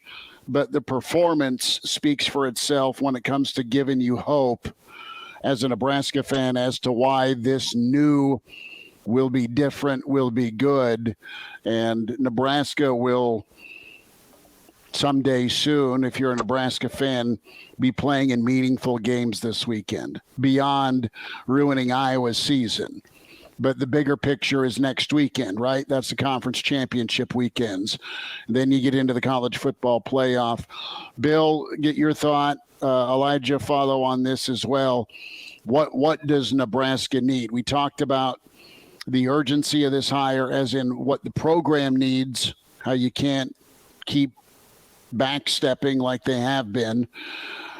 We talked about what makes Rhule stand out in this coaching cycle and his history, and Dean Blevins helped provide some of that with his up close and view of the Big 12. So we've got that perspective here. But when it comes to the Nebraska program here, what does Nebraska need, and how does Matt Rhule bring that to this program in Trev Albert's eyes? Well, first of all, I think we all agree with Marcus that you do need lights on the top half of your Christmas tree. So that's I think the first and foremost thing. I don't know. It's only been 7 days since he's hauled all this crap up from the basement. It's still not finished. I know, it's an ugly tree anyway, Uncle Mark. Thank you for that. You know, I'm thinking about next season already, and I think we all are. Nebraska opens up against Minnesota next year. We're in Minnesota. Yeah. You know, right. And I mean, that all of a sudden becomes a huge game because Minnesota has kind of been, rightly or wrongly, Nebraska's measuring stick. In that, you know, Northwestern, we should be competing with Michigan, Wisconsin, Ohio State. That's what we believe. And I think that's what college football believes. But we have, you know, descended into mediocrity. Thank you for your case of the flu. And now the big game is going to be right there at the next year. The first game of the season is against Minnesota. Okay, if you don't win that one, you go to Colorado the next week. And if this thing is going to be waiting for you. And if this thing starts out 0-2 next year, with, well, we're in a rebuilding process. People on, you know, week 3 when Nebraska opens up its home schedule, that's going to be a tough sell. If Nebraska doesn't play well against Minnesota, I think people would understand, okay, they're a little further along than we are. We have a tough time beating them, but we've got to look good. And then you go to Colorado, who's got 1 win this year, also has a new head football coach. And if you go out there and lay an egg, that is, you know, those first 2 games next year are critically important. And there can be no excuse for poor play, especially if you lose in Boulder. That right now, I think, is critical. Because if Nebraska starts out 0-2, in week 3, they open up the season at Memorial Stadium. People are already going to be feisty. Mm-hmm. Well, I think with what Matt Rhule's history shows is that, I mean, Nebraska could be in for a long season next year. Now, I'm not saying that that's what's going to happen, but his history is concerning there with the first season. And that's because, I mean, especially at Temple and Baylor, he didn't have a lot that he was able to build with. He had a lot of young guys playing early, and he had a lot of building that needed to be done. And I think Nebraska starts at a place that's further along than both Baylor and Temple. But the question is going to be that roster turnover this offseason. And there's already been players that have hopped on Twitter, and I don't want to say affirmed their commitment because a lot can change. They haven't even met the guy yet, but when you already have Timmy Bleekrode hopping on Twitter saying now it's time to get back to work, #GBR. That doesn't sound like a guy who's ready to enter his name into the transfer portal. You have a guy like Malachi Coleman that says, let's get to work. That doesn't sound like a recruit who's about to open up his commitment and see what's going on elsewhere. So there's a lot that remains to be seen there, but I think it's obvious that an infusion of talent is needed within this program, and whether that comes from the inside from player development and turning these guys into better talents they are right now, or whether that comes from the outside from a place like the transfer portal, or maybe a couple freshmen that can come in and make an impact as the year goes on. I don't know what it is, but there is building that needs to be done, especially along the lines of scrimmage. That from what I've seen this year, is not a 1-year fix. Now, on the flip side of things, there are guys that are going to be coming back in Prohashka, guys like Newelly that are going to come in and make a difference, but that's not a 1-year fix, and that's where it all starts. And that's the question of how long is this rebuild going to take, is how long can Matt Rhule go and flip these lines of scrimmage and turn them into something. I don't think it's 1 year, but I don't think it's unreasonable to think that you can flip an offensive line and get it playing a hell of a lot better, get it playing respectable within 2 seasons. And that's what it comes down to for me. If Matt Rhule can flip this offensive line, and I'll add the defensive line too, and get them playing like Big Ten offensive and defensive lines, this thing could pop quickly. And the question in my mind is just how long does that take? You bring up a good point about the 2 guys that were out this season on that offensive line. I mean, I think those are bigger misses or bigger losses than people probably realized once, the season came to an end. So if they're back and that you pick up a couple of guys through free agency, I think that line could be better than it was this season, at least have some more depth. So that's positive. But you're talking about those, the recruiting classes. Look, I'm not big on it, but for the most part, what you have are guys who've committed are in that 3-4 star range. With if Coleman is committed or whatever, if 5-star, I don't know, but you don't see a lot of those guys in that class that are no star, 1-star guys that they were just picking up and giving scholarships to. So for whatever the consensus is with the reputable recruiting analysts, and that can mean anything, but look, that class it has some talent in it. So if he can go out and sell them and keep those guys in the fold, there might be some people who could help out next year too. I think the recruiting class, the portal, and JUCO, right? I mean, you're going to need to talk with Bill Bush and Mickey Joseph. You're going to need to talk with Applewhite. I mean, those 3 guys are big-time recruiters. You're going to talk. I mean, you're going to need to talk to Ron Brown. There's people in place for you to not just consult with, but I think they could ride with you. And I know that Mickey said that it's the next guy in the door's decision, not mine. But this could line up really well, the best of both worlds, and that's kind of where I'm interested here. I think we're going to go about 15 more minutes, take you right to Michigan and Ohio State kickoff. Chris Schmidt, Bill Dolman, Elijah Herbel, the weekend edition of Hail Varsity Radio, turning into Matt Rhule reaction coverage. We've been going since 7 this morning, fellas. Well, Schmidt, we've been preparing for this day for 2.5 months now. Or 2 years. I just brought my ice cream in from the truck because I'm a little worried about the groceries that didn't make it in after my run this morning. So I still have stuff outside, but I have a pork butt in my smoker at home that I really hope is not over temperature right now because it's been in since next day. Thanks for the invite. Yeah. So Nebraska absolutely getting buzz. You have game day coverage, Bill. This has been a really pretty good 24 hours for Nebraska with the upset, the thrilling ball game, the win, and now game day and Matt Rhule with the exclamation point Monday at 1:30. Well, and I would imagine there's going to be more conversation about this throughout the day today. I don't know if Big Noon Kickoff talked to Matt Rhule. I'm sure Big Ten Network will reach out to him as well, and there will be talk about it during the Ohio State-Michigan game. So, it's not just that he was on game day today. So Nebraska's done a great job in terms of selling or winning the media day. That's good. The news cycle. I thought it'd be a much bigger production. I thought that they would have introduced him and then taken him around town and all that, but they wanted to make sure they did it today. So that's a positive thing for Nebraska football. Yeah, this is everything. The last 24 hours has been positive to go into this off season. How many what was it, 7 years since Nebraska's ended a season with a win, something like that, or at least the regular season. And 2014. And then to do it by, I'm not sure it was an upset for God's sakes, but to do it by beating Iowa, knocking them out of the Big Ten West championship or whatever that is, division winners title, the blue ribbon. So that's good. Again, I said Mickey was great. You got your guy.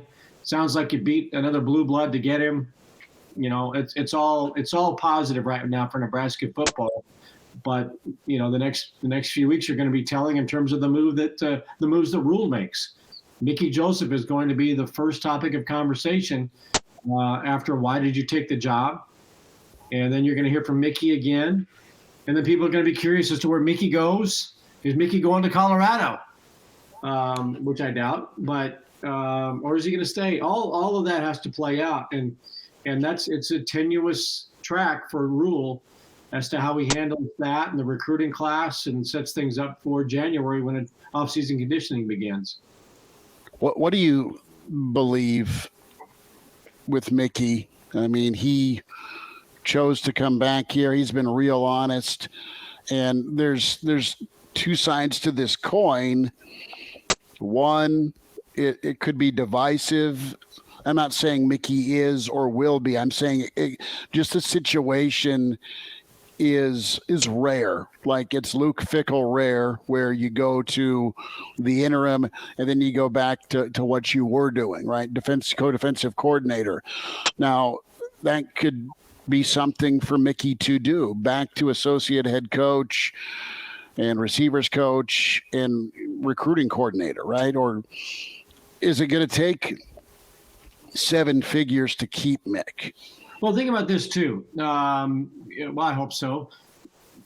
What jobs are out there right now that would be appealing? I know people have said that Arizona State has a contract on his desk. Well, the offensive coordinator at Oregon, who is a Phoenix area native, appears to be the front runner for that job, as well as Bronco Mendenhall. So as good as Mickey has been, and I would love to have seen Mickey get the job at Nebraska. I just want to say that. But Colorado, that's not a Mickey Joseph job. South Florida, maybe that's where you go. And like Scott did to go to Central Florida when you get your first major job. Maybe that's something that's more the next step for Mickey Joseph. But taking some of the head coaching jobs that are out there, he's not going to Auburn. But I can't think of anything that is really all that appealing for him to leave Nebraska for, presuming that Matt Rhule wants him to stay. But it doesn't look like Arizona State's head coaching job, Colorado's head coaching position. When I look at Georgia Tech, staying in Nebraska might be his best opportunity. The one school I look at is Georgia Tech, but I mean, part of it's going to come down to dollars and cents. So a question that I have is, what is Matt Rhule's assistant salary pool going to be? Because, I mean, the way college football is going, you're expecting it's going to be over $1 million for each coordinator per season. And I guess it kind of depends what that salary pool looks like. And I guess part of that's the salary for Rhule as well, because we know Nebraska is going to have money to throw not only at a head coach, but at the assistant coaches. But that assistant coaching salary pool goes down depending on what the head coach is making, and we're not going to have official contract numbers, and it sounds like until the press conference on Monday. It's an 8-year deal. What I heard a couple days ago floated around was somewhere in the neighborhood of $7 to $8 million per season, and that's obviously nothing official, and we'll wait to hear what Trev says. That could be a completely wrong number that somebody just made up for all I know, but that is the number that I was hearing a couple days ago for people that were talking in the comments. So $7 to $8 million this season probably leaves you, what do you think, Schmidt, in terms of an assistant salary pool? Somewhere in that Here's what I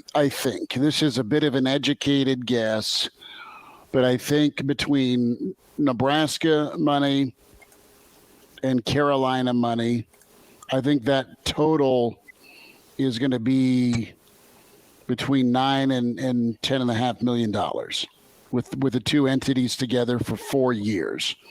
After that 4-year assistance by Carolina, then it's all on Nebraska. That's just for Rhule. So we're talking between $9 and $10.5 million. I don't have.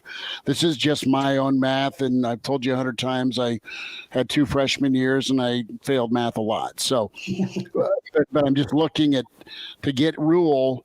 I mean, he's gonna ask for Dabo and Saban money somehow, combination wise, right? I mean, Mel Tucker's making $9.5 million. So the market is what it is. I think from an assistant pool standpoint, you better go 6 or above. I mean, you know, you've had the era of $4 to $5 million for assistants. I mean, you're going big anyway. Just spend. You've got $100 million in Big Ten money that's going to be kicking in.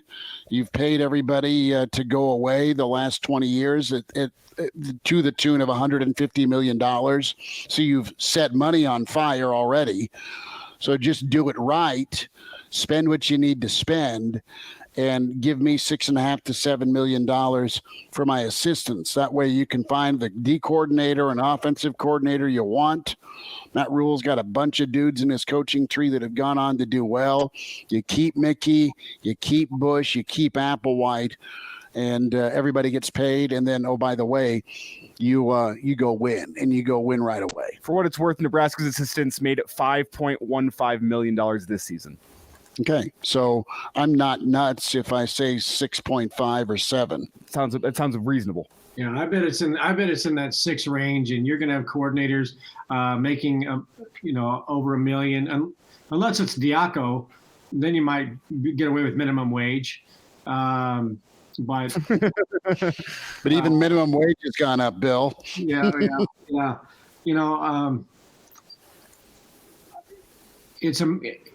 it's going to be numbers that are going to be tough for Husker fans, and maybe not necessarily rabid Husker fans, but for Nebraskans to stomach. You know, there's going to be backlash when the details of the contract are released, and you got to be prepared for that. But it's the way the business is. We get that. It's the way college football is, but it's amazing to see these astronomical numbers. What Texas A&M has gotten itself into, what Michigan State. I think Tucker can still right that ship in East Lansing, but this has been an awful season on the heels of that contract. They're just some massive numbers, and you have to win. That's why I say this can't be 1-11 was okay that first season at Baylor, but 2 years we should be going bowling. No, when they drop those numbers on what those salaries are going to be, you better be bowling next year, right? It's amazing to me where salaries are in college football and basketball. But if you want to play, though, if you want to be a player, Nebraska does, you got to go all in, and Nebraska is all in, and they'll have Big Ten TV network money.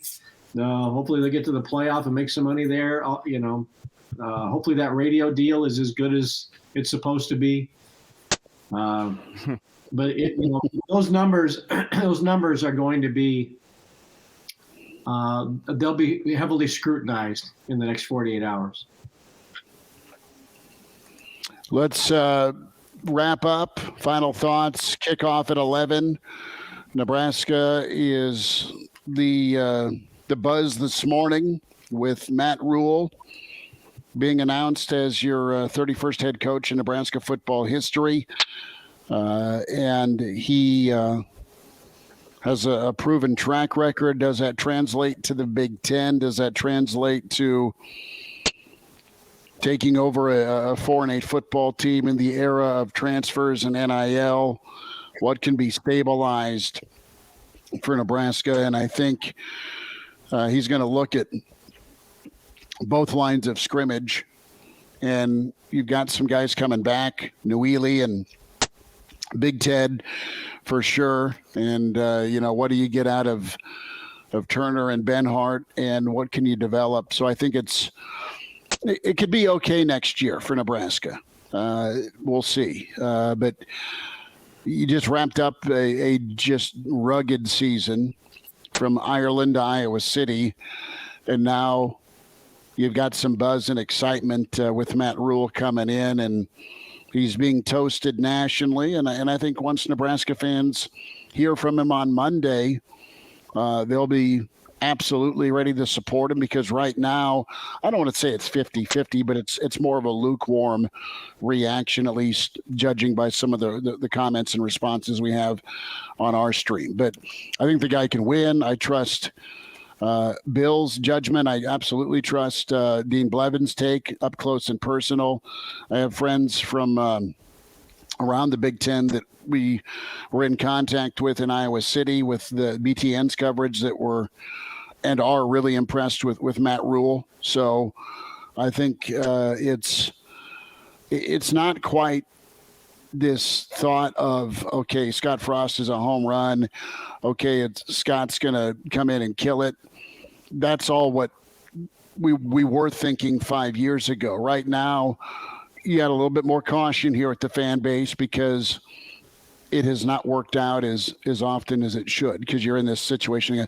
I think Trev has done enough research on this as he started with 20 plus people he probably had in mind, narrowed it down. And I think he's been a Matt Rhule guy beyond this year. I think there's an impression made that Rhule had with his wins and the heavy lifts he's done at different spots, on top of the people, Bill and Elijah, that Trev reached out to get feedback. I go back to the September 11th and 12th, thinking, who's Trev going to hire? And it's going to be somebody that he can work with. And I think that this hire falls in line with that. You go back in time, Devaney and Osborne had a wonderful working relationship, two different personalities, but they got along. Bob understood the job, allowed Tom to do his job. Tom Osborne and Bill Byrne, two very powerful people, may not have been the best of friends, but they coexisted, and they both did their jobs very, very well. Steve Peterson, the 4-year case of the flu, didn't like Frank Solich and was scared of Bill Callahan and had no idea what he was doing. Sean Eichhorst, Tom Osborne, and Bo Pelini are football guys. Sean Eichhorst and Mike Riley, can you imagine those inept conversations? Bill Moose wasn't around very much for Scott Frost to give guidance. I trust this relationship. I trust the relationship between the athletic administration with Trev Alberts, with Ted Carter, Ronnie Green, Matt Rhule, to be all on the same page, understanding that this was character guys and football people, that this is where this program needs to go. I hope Mickey's part of it, but I think that this is a good day for Nebraska football moving forward, and I'm excited for the future. Final thought from you, Schmidt. We do have to get to the game, but just final thought on this one. If Rhule can win at Baylor, he can win at Nebraska. But if anything over the past 6 years has shown me in football that it's more than the head coach, it's Nebraska football. It's more than just the head coach. It's about a full athletic department. And less so than me having faith in Matt Rhule, I have faith in Trev Alberts. Not only that he made the right hire, but that he will be the right steward of this program as Matt Rhule makes his rebuild. And that's what this past couple of years have shown me, is that it's deeper than just the head coach. I think Matt Rhule has shown that he can win, and I think Trev Alberts, from what I have seen from him, will give Matt Rhule all the opportunity and all the resources that he needs in order to turn this program around and turn it into a winning program. So it comes down to Trev Alberts to me, and why I think this hire is going to work. In terms of name value alone, I think it's a stand-up double when you combine it with the fact that you have Trev Alberts. It's at least a triple, maybe even talking home run territory. I think this is going to work, less because of Matt Rhule, but more because of the man in the AD chair right now. Trev Alberts conducted this whole head coaching search like a pro, and if his record, not only at UNO, but at Nebraska, has been any has been any indication for how this is going to go, it's going to go very well. So I trust Trev Alberts, and therefore I trust Matt Rhule. It's Elijah Herbel, Bill Dolman, Chris Schmidt, extended weekend edition of Hail Varsity and ESPN Lincoln's coverage. We'll send you to Columbus, Ohio State, Michigan, and plenty more coverage coming up Monday on ESPN with Coffee and Cream, the morning hookup. And, of course, Hail Varsity Radio will have full press conference coverage as well. Have a good weekend, and thanks for tuning in.